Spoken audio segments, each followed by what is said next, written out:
Joined by the head coach at Rhode Island, Jim Fleming. Good morning, Coach Flem. Hey, Rob, how you doing?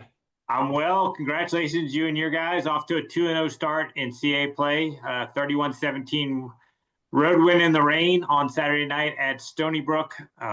Let's start there. A 2-hour and 45-minute delay, and then you're playing in heavy rain for much of the game. What are the challenges, not only just waiting around for it to start, but then dealing with those conditions? Well, that's loaded, and that would take all of my 10 minutes. But before I start, I think first and foremost, been coaching the game quite some time. And, we lost Kareem Wilson, broke both bones in his lower leg. And I've never seen an emotional reaction like that from a team. It was really pretty cool to see as a team fellowship, concern for a teammate.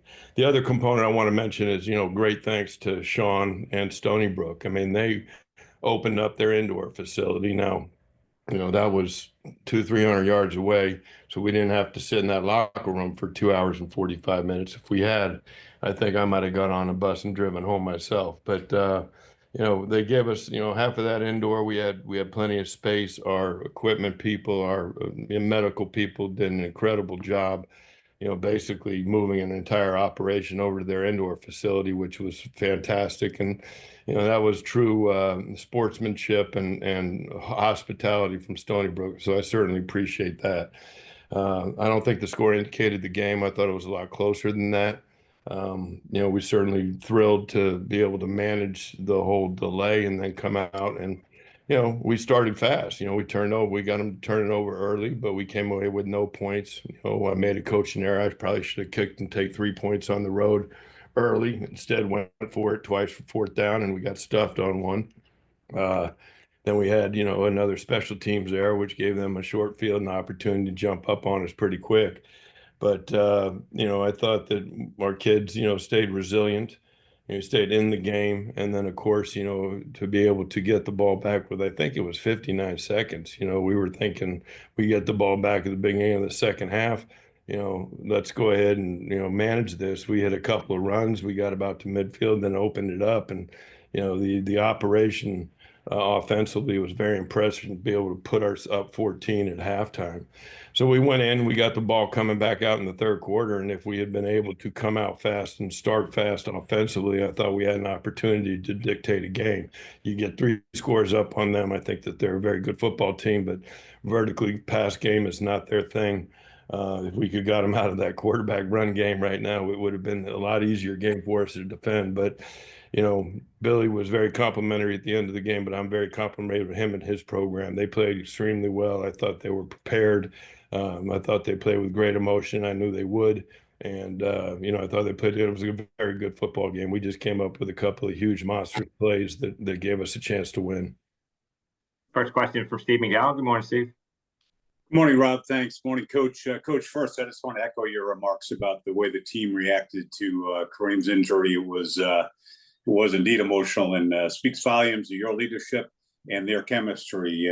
So very, very impressive reaction. A couple of players, just want to get your thoughts over the last couple of weeks. Layson Hibbert came up with a pick in that game, a big moment, but also led you in tackles against Campbell back on Long Island this weekend where you found him. But just talk about his play over the last couple of weekends.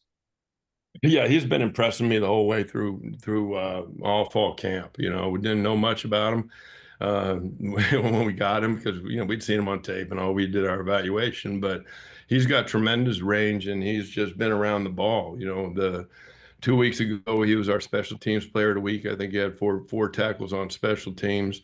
You saw the pick this week. I think he's very talented, has really good deep coverage range, and he showed up a couple of times even on that deep ball on the right side of the end zone. He was there. He knocked the ball away from Allende, who's probably his ex-teammate from LIU. He thought he had the pick, but I think he's a fantastic addition. I'm really interested to see his reps increase, and I think as his reps increase, he will continue to show up. He was an honorable mention for Player of the Week this week, for our squad, and so he's there, and you got a good eye. So he's a good player. On the other side of the ball, you hear so much about Marquise and Greg as far as wide receivers, but Boris Quartan gave you 2 good games, but a really special game on Saturday. Yeah, that is, it was huge. I think, we watched him develop, during the course of training camp and spring. And, there was a real battle for that third spot. Will, who's coaching the wide receivers, said, Boer's the guy. Had a little bit of a rough start, in the first ball game, with that kickoff return and fumbled it. But, to see him step up and be able to put up a big number, I mean, it could have been even bigger. He snapped off a post and was just like just a hair away from a big one early, if you remember that. But Mhm. to have a third guy that you can go to that has speed and physicality like him, it's a real advantage. And we've got years with him. He'll continue to get better. Thanks, Coach. Thanks, Rob. Thank Yeah. you. Next question for Bill. Go ahead, Bill. Morning, guys. Jim, best to Kareem. First off, that was obviously a tough one the other night. When you see your players react with that sort of care and concern for one of their peers, just what does that say to you about the culture that you guys have built here? It'll get me emotional, man. I mean, love wins, togetherness wins, team camaraderie, that kind of thing. When you build it, it's there, and when you see it and you evidence it, there's no selfishness. You see kids crying, but we didn't know if we'd be able to get started again. But tremendously proud of that kind of locker room, that kind of environment that we have. And as you use that, I think that's what's been able to attract players to our program. Transfer players are like AJ coming back. That's what we're about. We're about taking care of each other and caring for each other and playing for each other. And if you do that, you give yourself a chance. You're out of conference for the first time this week.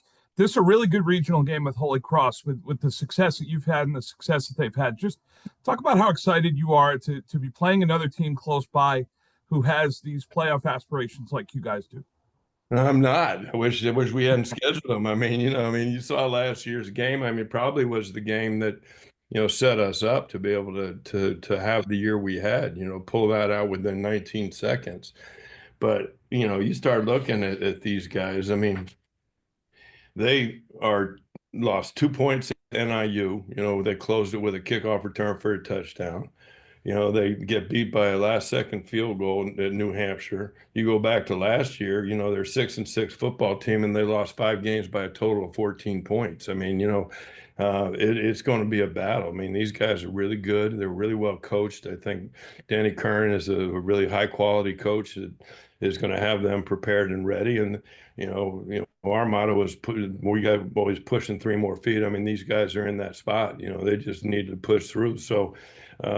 We know what we're going into. We got to go up there and play there. I think it's their home opener.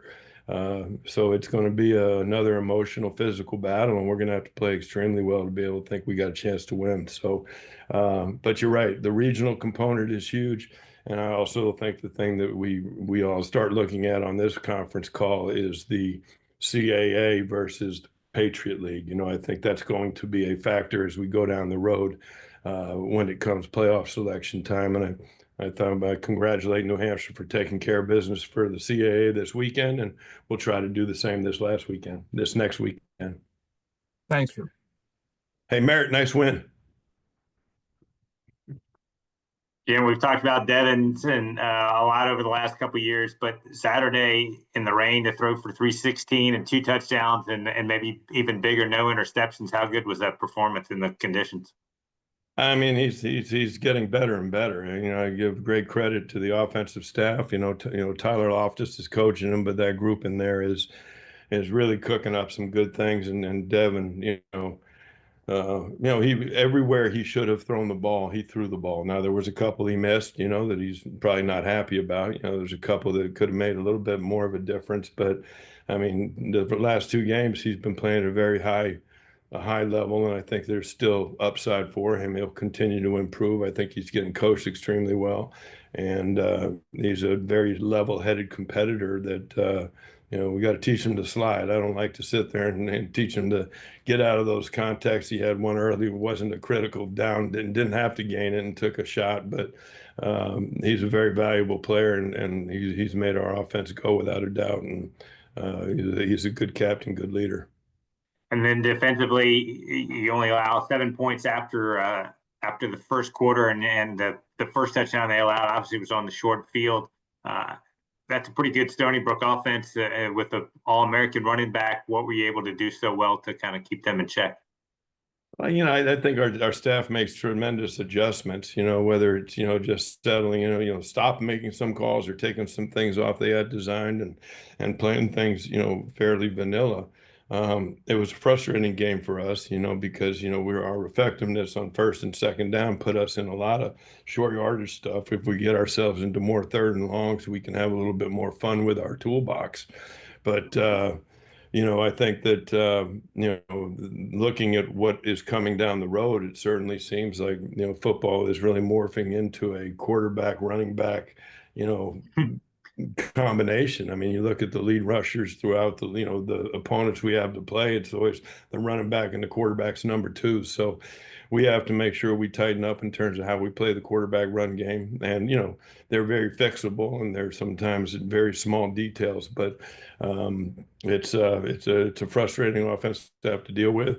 And you got to be able to make sure you leverage the ball and have the person know where that quarterback is every time. So blah, blah, blah. We got our work cut out for us. All right, Jim. Thanks for the time this morning. Good luck Saturday at Holy Cross, and I look forward to talking to you next week. All right, guys. Thank you.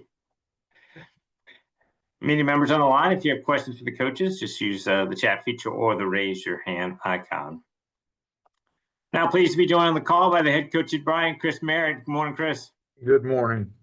Good morning. Congratulations to you and your guys. What a big win on Saturday night.